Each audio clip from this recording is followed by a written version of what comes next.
I'm Ben. Hi. Hi, everybody. You ready to do this? Yes.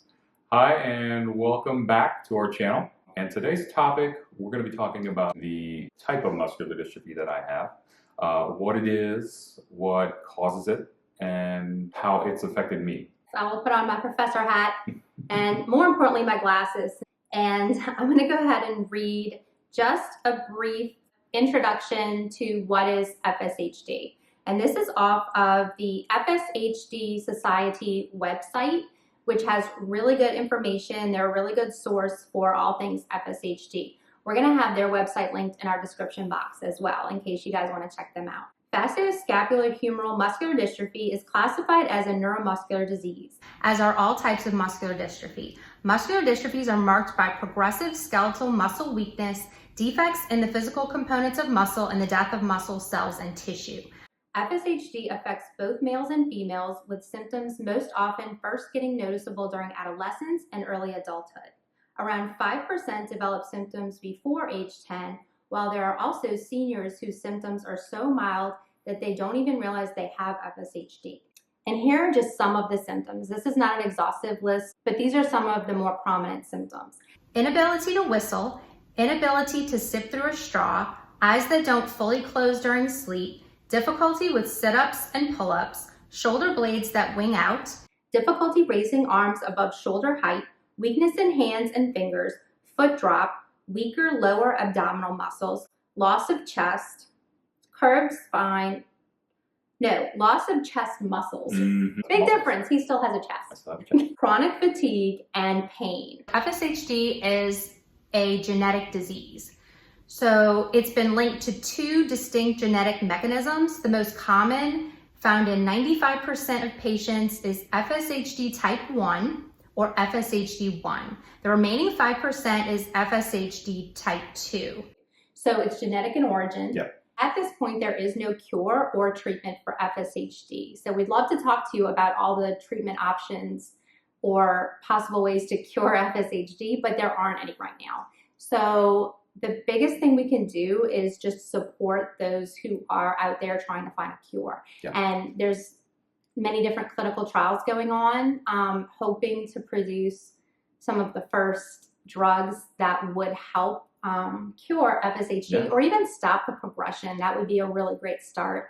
So again, I'm going to come back to FSHD Society. So if you go on their website, they are a 4 out of 4 star rated organization from Charity Navigator. So you can totally trust them 100%. We trust them 100%. And they're making great strides in this area, trying to find and develop the very first cure or treatment for FSHD.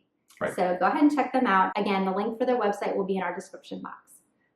So you want to tell them a little bit more about your story with these symptoms? This is very clinical, but it affects people. Yes. So I remember back in high school, played football, I lifted weights, had really, really strong legs, but I didn't have much like upper body strength or even strength in my abdomen. Didn't really pay much attention to that because I found ways of working around whatever I needed to do. Didn't get in the way of me, lifting weights or playing football. Then after high school, went to college for a little bit. Didn't notice much by way of that I wouldn't have associated with just getting out of the habit of working out all the time, which I did. But, and of course, I packed on a ton of weight when I was in college. Tell them about the corduroys. The corduroys. So yes, the film department, which is what I was going to get my major in, they opened up the school for prospective students to come in there. And anyway, Swanson family dinners are for families. I took it upon myself to, that was like a single meal for me back then. So anyway, I the only nice pair of pants that I had, or pants that fit me perfectly for, when I moved up to Chicago, but maybe a month or two after, binge eating like that, became pretty tight. They were corduroys. They were very nice corduroys. They were actually very in style back then. And I remember guiding the prospective students off of the elevator and taking them to the film department. and my legs had gotten so big that they would make that, you know, the sorry to add the sound effect, but they would make that scooting sound for, you know, and I did that all day long, taking, you know, crowd after crowd to the film department, and pretty much by the end of the day, I had worn the inside thigh of those corduroy pants to where they were flat. I kid you not. So anyway, that was the corduroy pants story. That's more of a fact story and not so much of an FSHD story. But it's a fun way to illustrate that you had put on a few. I put on a few. Yeah. I think I'd gotten up to like 300 pounds. That's a story all in and of itself. That was a really cool story. Yeah, exactly. Anyway, we digress.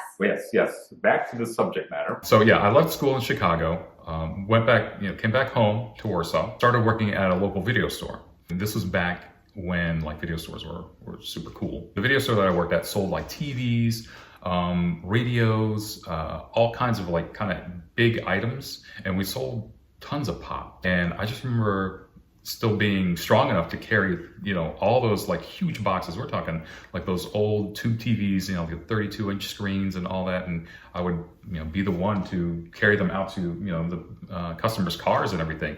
And you would have other people coming in there and buying, like 7, 8, 9, 10 pallets of soda. And I would just, carry those and take them out to the cars too. But as I continued to work there, that got more and more difficult. And that kind of started me on, I guess, my research into trying to find out why I was starting to get weak. One of the things that I loved to do when I was a kid is that I would run. I love running. It's this little display that we kept a certain drink in. It was on wheels and everything, and we had an ice machine in the back of the video store. I would literally just kind of like put my weight on it and run, back and forth, loading it up with ice so that we could load it up with more of those drinks again. And I remember one time I was doing that. I was running to the back, and it was the weirdest sensation because it felt like I was running out of breath and kind of cramping but not cramping. Weirdest sensation ever. Coming to find out, that was because of the muscles starting to like basically die, Wow. And yeah, it was, I still don't have the right, words to put that in. It was just the weirdest sensation. So I went from the video store to working at a friend's restaurant. And I don't know if any of you have ever worked in a restaurant. Jen's worked in a restaurant. That is an entirely different pace. So that is definitely for a young person. Very physical. Yes, extremely physical.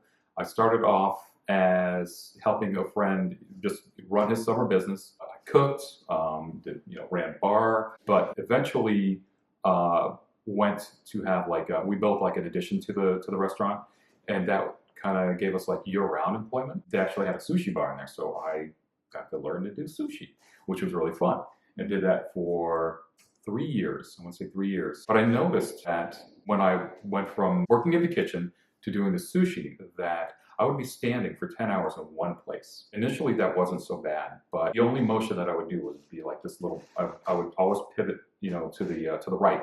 And I noticed that my right hip was super painful. At the end of the work week, it started to get so bad that it took me my 3 days off just to get back to good, to where I could restart the work week and it not bother me.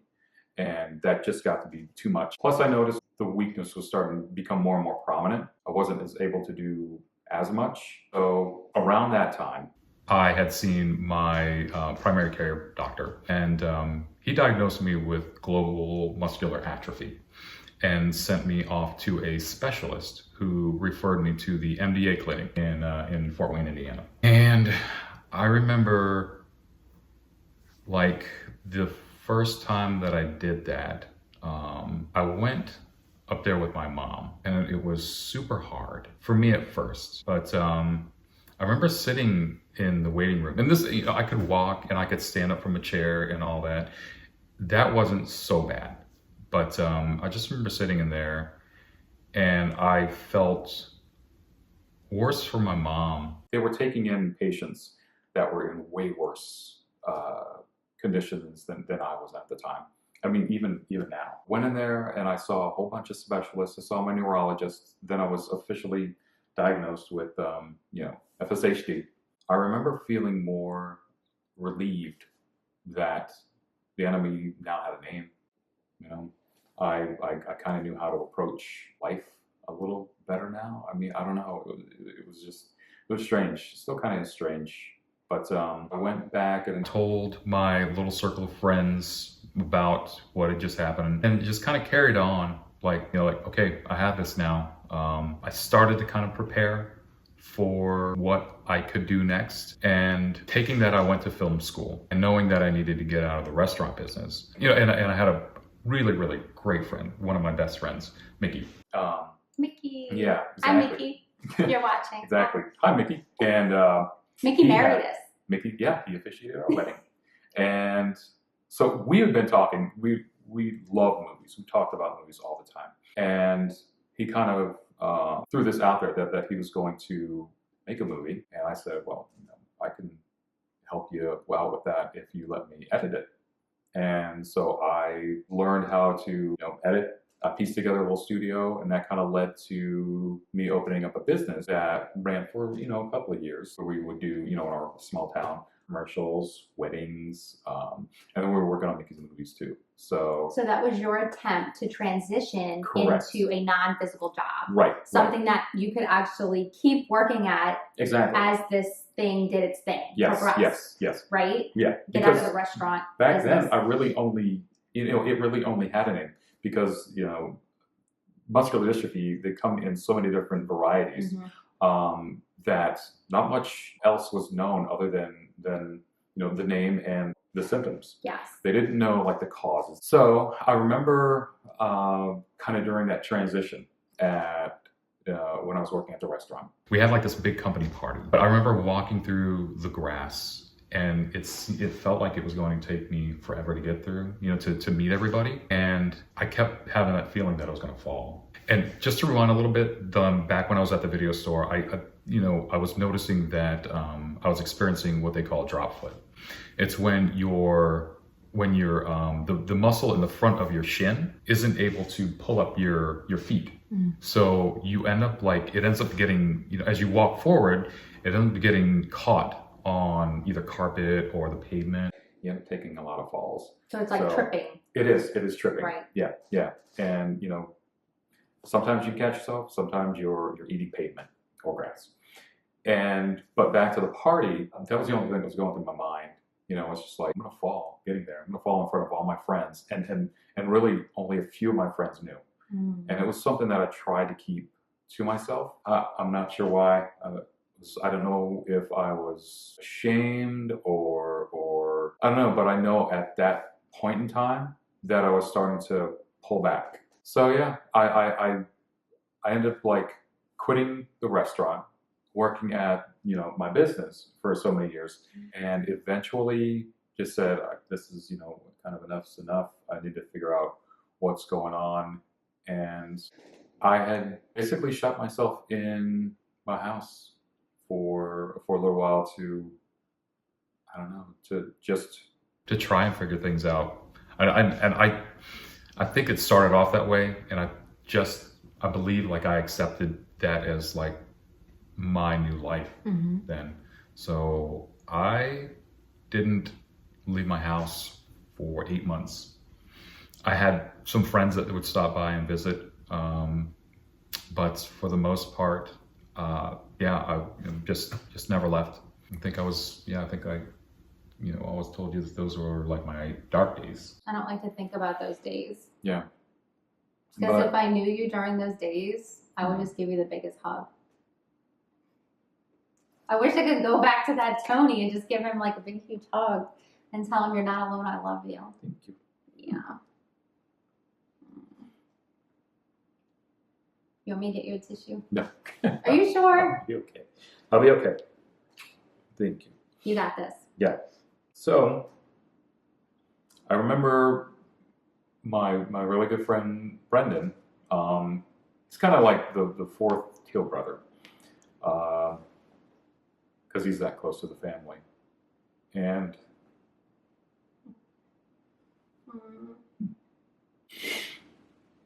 keep talking. I'm going to give you a tissue. my brother, Tommy, and Brendan, they knew that I needed to start getting out of the house. And I remember looking on the internet, of course, you can get anything on the internet, for a wheelchair. And I went to a website, found one for really cheap, and got this. And thank you, baby.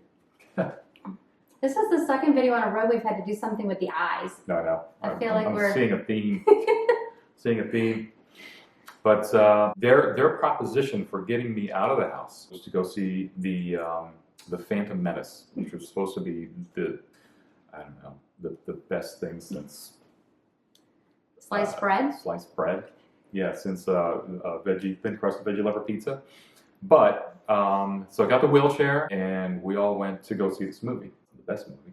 But the one thing that I remember most about that whole experience was I felt, since it had been so long since I left the house, and I was doing it from a wheelchair, I thought everybody was going to be staring at me. And it was I only felt secure so many minutes into the movie, because even in a darkened theater, they park you in a special place. In the front. In the front, so much higher than everybody else. But anyway, I felt like I stood out even in the darkness. This was really strange for me, because when I was able-bodied, for all intent and purposes, I was a ham. I was a big show-off. And to kind of have that table turned on me, where I felt like I just wanted to disappear, it was a tough pill to swallow. Yeah. But yeah, and we have the videos to prove it. Total ham. Jen calls it videos. I call it incriminating evidence. I told him now he gets a whole nother chance to be a ham on his channel. So anytime he feels ham-ish, Mm-hmm. you can go ahead. But he said that's not going to happen. Yeah. So we can wait and see. We'll see. But it took me going to the movies repeatedly to kind of warm up to the idea of leaving the house, which it did. I eventually kind of shrugged that all off, because people got other things to worry about besides seeing a big goofy guy in a wheelchair. So eventually that led to me going out every week on Sundays with my good buddy Steve. Me and my buddy Steve would go out, and it would always be shopping for me. Go out and get my groceries and what have you. And we would either end the night with like a meal, or going to the movies or something like that.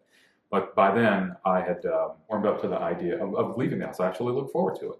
But the one thing that I noticed, back to the subject of progression, is that, over the time that we got to do that, I used to be able to get in and out of the vehicle, from how I would from the wheelchair. I would just kind of pitch my body forward and push myself up to a standing position and get into the car. That would be my thing. But as the years went on, it would get more difficult for me to do that, to where I would need like help. So Steve and I actually kind of devised a method to stand me up. The one where he would grab your shirt collar and twist you. Not that one. That was the one. That was the one that he would pull when he didn't want people to think we were a couple. So it was. He had some really good methods. Oh yeah. But it would be the one where we put his hand on my heart, and that would be the one that I would kind of like coach other people to, that would help me. You never fell on his watch, on Steve's watch. Yay, Steve. No. Good. Yay, Steve. But as far as like the progression of things, we had to modify. That affected the Sundays a little bit, because I remember there were times, especially in Indiana, on like the bad winters, where I wouldn't want to leave the house just because I was afraid to stand up from my wheelchair, because some of the parking lots either had snow or ice, and I never wanted to chance a fall. So during the winters, I would kind of go back to my old routine of just like staying in and finding a way to get food, through other means. Foraging. Yeah, exactly. I'll just go out and eat grass clippings. But don't put that in there. I'm going to put in here whatever I want to put in here, because I am the editor. So I thought that was cute, so it's going in. No, it wouldn't be grass clippings. It was the winter. Anyway. You would eat snow. I would eat snow. That's how you survived. That is correct. I was well hydrated. So yeah, it was about this time that I met you, and we started talking, and of course Y'all know that story. Yes. That got me going on a completely different trajectory, where that was like my new lease on life. And I like this part. yes, this is the happy part. And I moved in. And wow, much later. Much later. Yeah, it wasn't immediate. It wasn't No. immediate. It wasn't like, hey. 7.5 months of Feel dating. like, yeah, moving in. Yeah. Yeah. So dating after you, 7.5 months of dating after you moved here. Yes. We decided to try forearm crutches. Mm-hmm. And it worked really well for a couple of years. Yeah.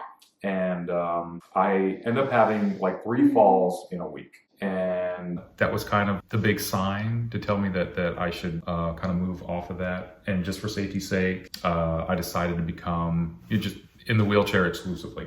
That was how many years ago? 3 years ago? Yeah, about 3 years ago. Mm-hmm. Mm-hmm. That was its own transition. That was we'll its own probably have to do transition. a whole video about that. Yeah. So I did take my time getting diagnosed. I realize now. But it took you years. It took me years to figure it all out. Yeah, exactly. Put the pieces together. Because it wasn't mostly due to my stubbornness, and partially due to the lack of information, because the internet was just in its infancy. Yes. I'm that old, but I really don't regret it, because there's so many things that had I known that I had FSHD back then, I wouldn't have tried any of the stuff that I had tried. So a buddy of mine was working out in California, and I decided to see if I could, get some work out there. And that led to me working on an independent movie. I had a lot of fun. That was one thing that I know I wouldn't have done, is to work, because it was really hard work. Very physical work. Extremely physical work, but an experience to this day. It was just an amazing experience. I'm so glad you got to do that. Oh, thank you. And just being in California was awesome. And I actually went on a working vacation with the owners of the restaurant to where we went to St. John. Oh, that's right. The whole St. John experience. Exactly. So you wouldn't want to miss out on that. I worked on an island, which was, an adventure too. So and learned how to make a very decent painkiller. Oh yeah. Yes. We're gonna have one of those. We might have to have one after this video, exactly. Just to kind of relax. We should have had one before the video, I think. Right. Just to loosen up. But yeah, so I wouldn't trade any of those memories for the world. It's not like I stopped making new ones. I've just kind of taken a break on some of the more physical ones. Not all of the more physical ones. He's still having fun, I guarantee you. But I still hold out hope for a cure, 100%. I mean, I don't think this story's over. I really, really think that Tony's going to see a cure in his lifetime. And we pray for that every day. We believe that. We hope for that, and it's not guaranteed, but we hope for that. So I really hope that you guys enjoyed this story, and I hope that it was of value to you to learn about FSHD and a little bit about Tony's story and how it expressed itself in his life. If you're not already subscribed, we would love to have you as a subscriber and join our YouTube family. And go ahead and like this video if you liked it. Share it with your friends. If you know anybody that could benefit from watching it, we would really appreciate that. Leave us a comment down below and introduce yourself if you're new, or just say hi if you're not. And again, thank you so much for being with us. We always enjoy being with you. Make sure to go in the description box and check out FSHDsociety.org. Yes. They're an awesome resource to learn more about FSHD. Yes. And always remember, you're stronger than you know. Bye, guys. Thanks, everyone.